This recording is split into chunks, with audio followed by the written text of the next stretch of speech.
Ya, bisa disebut seperti itu, terutama di tingkat pemerintahan dan juga barangkali dalam tingkat tertentu tingkat legislatif. Tetapi sebenarnya ada semangat yang luar biasa di penegak hukum, terutama KPK, ya, untuk menebas korupsi itu sampai ke akar-akarnya. Nah, karena itu kenapa kita sebutkan sejauh ini ya seperti menebang daun, dahan, ranting, dan suatu ketika akarnya bisa berkembang lagi dan kemudian tumbuh lebih subur lagi bahkan dibanding sebelumnya. Nah, indikasi lainnya dari penegak hukum juga sebetulnya walaupun semangatnya sudah ada, tetapi ada keraguan-raguan ketika ingin menerapkan undang-undang tindak pidana pencucian uang. Karena hanya dengan undang-undang tersebut, korupsi memang bisa diberantas sampai akar-akarnya. Berarti ketika keraguan-raguan menggunakan Undang-Undang Nomor 8 Tahun 2010 ini artinya tidak ada keinginan 100% begitu untuk memberantas korupsi? Sebetulnya ada, karena KPK terutama misalnya itu dia semacam memiliki persoalan dalam konteks hukum acara, ya, misalnya hukum acara yang formal.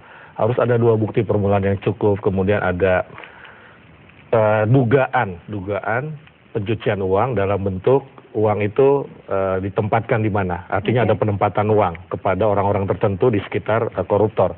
Kemudian yang kedua ada penyamaran. Ya, penyamaran ini misalnya uang hasil korupsi digunakan untuk modal usaha misalnya, atau untuk asuransi atau tabungan misalnya seperti itu, dan yang lain lagi ada integrasi. Jadi uang yang sudah dipecah-pecah itu kemudian dikumpulkan. Nah, KPK punya persoalan dengan hukum acara semacam itu, dan bukan tidak ada jalan keluar, sebetulnya ada jalan keluar, meminta fatwa MA, ya, meminta fatwa Mahkamah Agung bisa mengeluarkan fatwa bahwa semua tersangka korupsi itu harus diproses, dijerat dengan undang-undang tindak pidana pencucian uang. Sebetulnya itu bisa dilakukan, dan beberapa kasus korupsi kan sudah menggunakan undang-undang tersebut. Misalnya Bah Hashim itu tadi, Bah Hashim dia itu yang menjerat Kejaksaan Agung, bukan KPK. Kemudian juga Gayus itu Polri yang menggunakan undang-undang pencucian uang, dan kemudian belakangan kan KPK juga untuk kasus Waude dan Azharuddin dalam kasus pembelian saham Garuda. Nah, ada preseden, artinya ada contoh sebetulnya untuk menggunakan undang-undang ini, dan sekarang kan publik sedang menunggu apakah KPK misalnya berani dalam waktu singkat, dalam waktu dekat ini menggunakan undang-undang itu untuk menjerat Angelina Sondag misalnya. Sebab kalau tidak menggunakan undang-undang itu akan terjadi polemik, ya, dalam arti begini, pengacara Enji mempersoalkan ketika KPK menyita asuransi anaknya Enji, ya, itu bisa dipersoalkan. Tetapi kalau dengan undang-undang pencucian uang ini tidak bisa dipersoalkan. Kenapa? Karena undang-undang pencucian uang menyediakan wahana bagi penegak hukum untuk juga menjerat orang-orang yang ada di sekitarnya, termasuk orang yang menjadi tempat untuk menempatkan uang hasil pencucian uang. Bisa istrinya, bisa anaknya. Jadi ketika digunakan sebagai asuransi untuk anaknya bisa? Oh iya, bisa, betul. Jadi kalau suami menempatkan uang hasil korupsi kepada istrinya, itu istrinya bisa juga jadi penghuni Pondok Bambu misalnya, gitu. Anaknya bisa jadi penghuni LP Anak Tangerang, ya. Jadi memang undang-undang pencucian uang ini dia akan lebih komprehensif menjerat bukan hanya pelaku utama, tetapi pelaku-pelaku sampingan. Kenapa? Karena kalau undang-undang tindak pidana korupsi itu prinsipnya follow the suspect. Ya, follow the suspect, dia hanya menelusuri pelaku. Tetapi kalau undang-undang pencucian uang, dia follow the money, menelusuri aliran dana. Jadi kemana saja dana itu bisa kita telusuri, di siapa saja duit itu ada. Nah, karena itu kalau dijerat dengan undang-undang pencucian uang, maka jumlah pelaku korupsi sesungguhnya bisa sangat fantastis. Karena PPATK sendiri kan di editorial kita sampaikan menerima hingga November 2011 itu menerima 1.818 laporan tentang tindak pidana pencucian uang.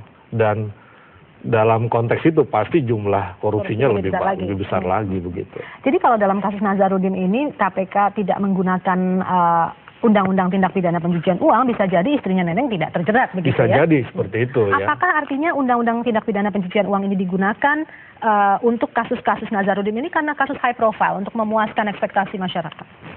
Ya tidak, ya mestinya kan tidak seperti itu ya, tidak seperti itu. Masyarakat tentu saja mengharapkan KPK menindak hingga ke akar-akarnya begitu. Nah, siapapun pelakunya, apakah itu dari golongan manapun, dari partai manapun, jadi semua bisa berlaku adil begitu ya. Semua pelaku korupsi sesungguhnya hampir pasti bisa dijerat dengan undang-undang tersebut, ya kan? Tadi kalau kita lihat alirannya, bahkan mungkin partai politik bisa kena. Kenapa? Karena dia bisa saja mengalir ke partai politik, ya. Jadi dia komprehensif, ya. Yang nomor dua, selain dia bisa menjerat orang-orang di sekitarnya, dia juga undang-undang pencucian uang menyediakan perangkat untuk menyita harta kekayaan hasil korupsi, ya kan? Bisa menyita. Dengan menyita ada dua efeknya. Yang pertama, kembalinya uang negara. Ya. Yang nomor dua, memiskinkan, iya kan? Memiskinkan dalam kasus Gayus dan Bahasim, itu disita miliaran begitu ya. Itu artinya negara mendapatkan duit, ya. Kemudian para koruptor ini dimiskinkan. Nah, karena itu orang berharap dengan menggunakan undang-undang pencucian uang maka efek jera akan muncul. Kenapa? Karena bisa saja nanti keluarga koruptor itu akan kena. Dia menanggung malu luar biasa kan begitu. Yang nomor dua, harta negara bisa dikembalikan. Yang nomor tiga, ada pemiskinan. Jadi tiga hal itu kita berharap bisa membuat efek jera pelaku korupsi. Oke, Bang Usman, kita akan jeda dulu. Baik. Kita lanjutkan di segmen berikut. Pemirsa tetap bersama kami di Bedah Editorial Media Indonesia, dan Anda dapat menelpon kami di 02158322 atau SMS di 0811 140 772. Kami kembali sesaat lagi.